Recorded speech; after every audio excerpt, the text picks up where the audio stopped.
नमस्कार आप सभी का हमारे तंत्र मंत्र साधना केंद्र में आप सभी का स्वागत है। दोस्तों आज मैं आपको एक साधना बता रहा हूँ। तिलोत्तमा अप्सरा का नाम सुना ही होगा आपने। जो जो जानते हैं अच्छी बात है और जो नहीं जानते हैं वो अच्छी बात है। उस साधना के बारे में मैं आपको एक जानकारी दे रहा हूँ। उसकी साधना कैसे होती है वो मैं आपको बताना चाह रहा हूँ। जो भी इंटरेस्टेड हो वो साधना कर सकते हैं। साधना बड़ी सौम्य है, कोई भी हानि नहीं है, कोई भी परेशान होने वाली बात नहीं है उसमें। जो भी सौम्य तिलोत्तमा अप्सरा साधना करना चाहता है, पहले तो उसका वास्तविक रूप बता देता हूँ वो होती कैसी है। वो एक 16 वर्षीय नौजवान युवती की जैसे होती है, बहुत ही ज़्यादा सुंदर होती है और सदा जवान रहती है।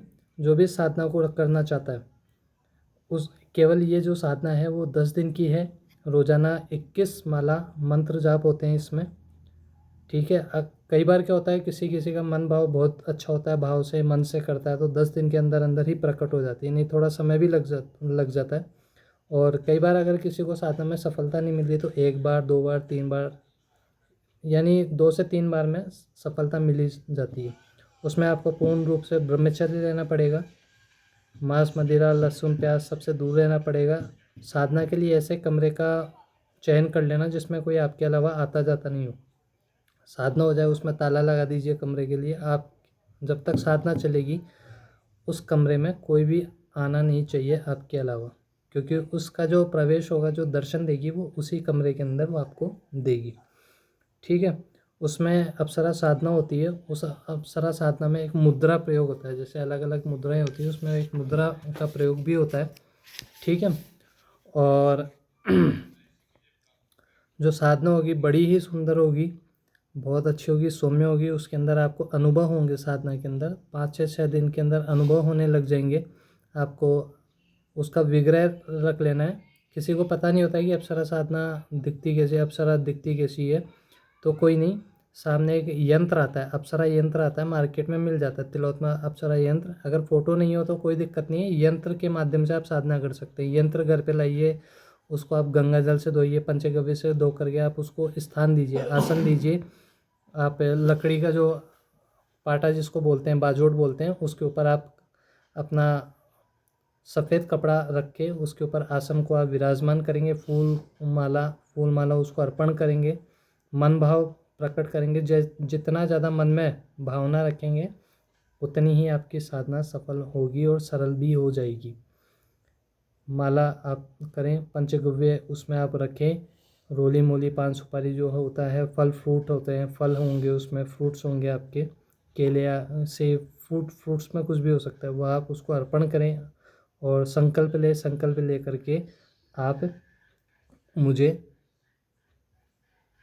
प्राप्त हो ऐसी भावना के साथ में संकल्प लें। संकल्प के लिए मैं एक अलग से वीडियो बना दूंगा जिसमें आप लोगों को संकल्प लेने में आसानी रहेगी। कोई भी पूजा करेंगे तो उस संकल्प के माध्यम से, क्योंकि बिना संकल्प कोई भी पूजा सिद्धि नहीं होती है कभी भी, चाहे आप करोड़ों बार जप लो उसको।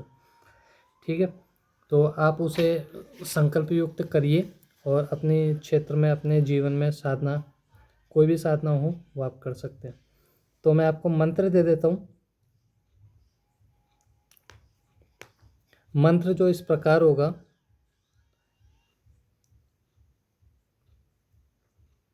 हाँ, एक जानकारी मैं आपको देना चाहता हूँ। आसन कपड़े जो रहेंगे वो उसमें आपके सफ़ेद रहेंगे सारे वस्त्र। लाल भी पहन सकते हैं, लाल होगा तो फिर पाटे पे लाल ही होगा, बाजोट पे लाल कपड़ा होगा। आप भी स्वयं लाल कपड़े, लाल धोती, एक वस्त्र कोई भी पहन लीजिए, जैसे कि धोती पहन लीजिए। सिला हुआ कपड़ा नहीं पहनना चाहिए साधनों में, क्योंकि साधनों में मान्य नहीं है सिला हुआ कपड़ा। धोती होती है वो सिली हुई होती नहीं है, वो एक ही कपड़े की होती है, तो आप उसको पहन भी सकते हैं और सिंगल ओढ़ भी सकते हैं। ठीक है। और माला आपको इसमें हकीक की भी माला रख सकते हैं। हकीक मालाएं वैसे साधनों में होती हैं। अगर हकीक माला नहीं है तो परेशान होने वाली बात नहीं है। रुद्राक्ष जो है सर्व है, उसके ऊपर इस दुनिया के सारे मंत्रों को जपा जा सकता है। रुद्राक्ष एक ऐसी माला है, तो रुद्राक्ष माला के ऊपर अप्सरा साधना की जा सकती है। बहुत से साधक है आपको ये कभी बात नहीं बताएंगे, कभी भी नहीं बताएंगे वो, आप वो कर सकते हैं। ठीक है। मंत्र जो मैं आपको है वो दे देता हूँ।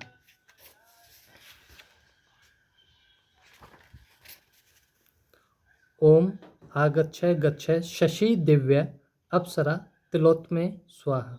मंत्र इस प्रकार है, मैं वापस से बता रहा हूँ।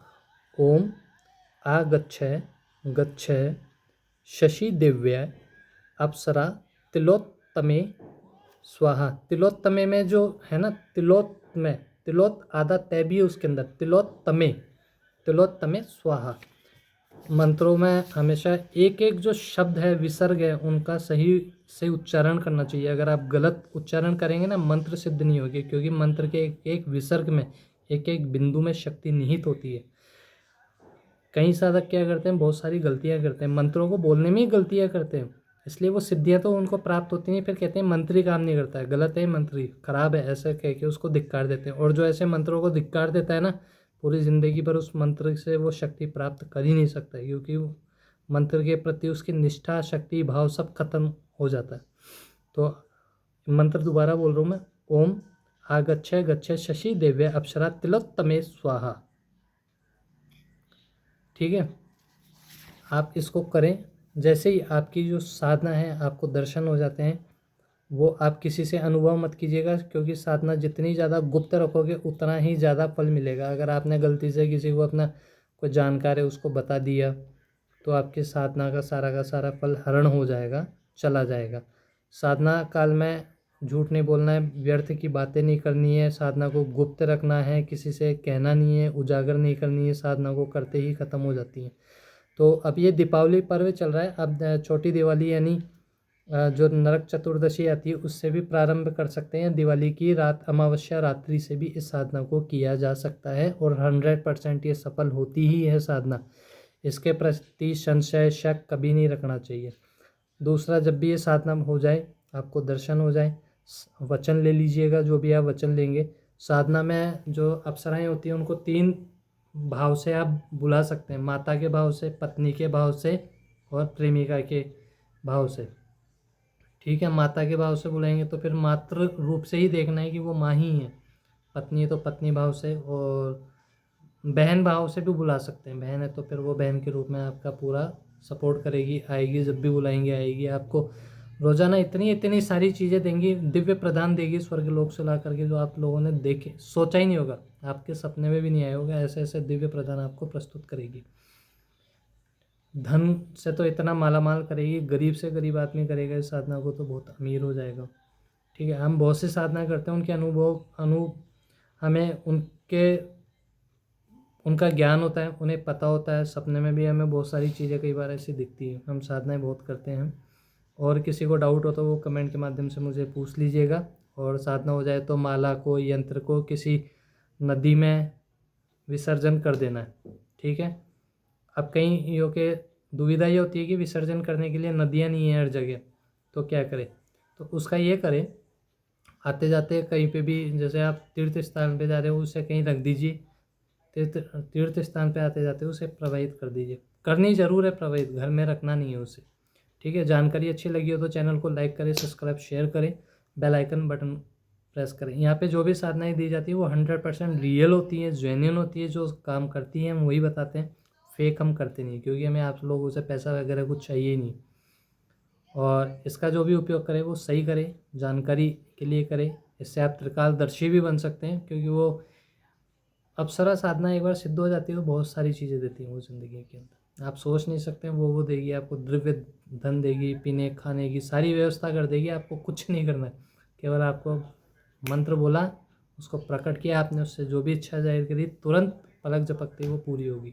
आप बोलेंगे मुझे यहाँ लेके चल, वो वहाँ लेकर के जाएगी। यानी इन साधनाओं के बारे में जितना कहेंगे वीडियो बहुत लंबे हो जाएंगे, घंटों घंटों के वीडियो हो जाएंगे, लेकिन उनका गुणगान है वो ख़त्म नहीं होगा। तो मैं पूर्ण विराम दे रहा हूँ वीडियो को, और कोई भी डाउट हो तो आप कमेंट के माध्यम से पूछ लीजिए। ठीक है, या आप हमारे जीमेल आईडी के ऊपर भी मेल करके आप जानकारी ले सकते हैं। कोई संकल्प में अपना नाम बोलना है, अपने पिताजी का, माता का नाम बोलना है, गोत्र बोलना है और संकल्प लेना है। संकल्प पे एक अलग से वीडियो बना दूंगा, वो आप लोग देख लीजिएगा, उससे आपको समझ में भी आ जाएगा संकल्प किस प्रकार होते हैं। ठीक है, धन्यवाद। जय श्री राम, जय श्री महाकाल।